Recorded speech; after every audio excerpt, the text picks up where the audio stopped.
and coal, it's gone from irresponsible to what seems like inevitable right now. I think it is inevitable, quite frankly. Look, for the president, this was a presidential suggestion back in 2011, an idea, and yet the president himself hasn't put out any alternative. Republicans twice in the House have passed legislation to deal with it, once as early as last May, again after the election in December. Senates have never picked up either of those bills, never offered their own thing.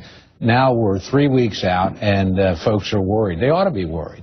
On the other hand, these cuts are going to occur. Now, the real choice here is simply, do you want cuts to be redistributed in other ways, which is the sensible thing to do, or do you want to let this happen? I think Republicans are quite prepared to negotiate on redistributing And you're cuts. saying all cuts. No, Republicans are accepting absolutely no revenue. No, look, absolutely none. The president accepted no spending cuts back in the fiscal cliff deal 45 days ago. So you get no spending cuts back then you're going to get no revenue now. Well, Tom, the problem with saying this is the president's idea is that you voted for the Budget Control Act. I voted against it.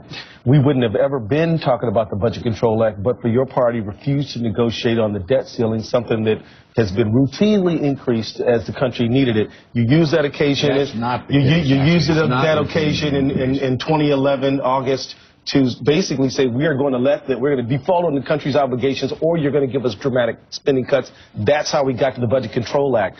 But let me tell you, the bottom line is this sequester is going to put 1 million people out of work. No, 600,000. Excuse me. Got to get my numbers right. 600,000 people out of work. And this is going to increase unemployment. It's going to increase the deficit because people paying taxes means that we're lowering the deficit. It's going to do everything opposite to what your party says that they want. It's going to create uncertainty. It's going to increase the deficit. It's going to create unemployment. It's going to be a problem. Proposals to deal with it, Keith.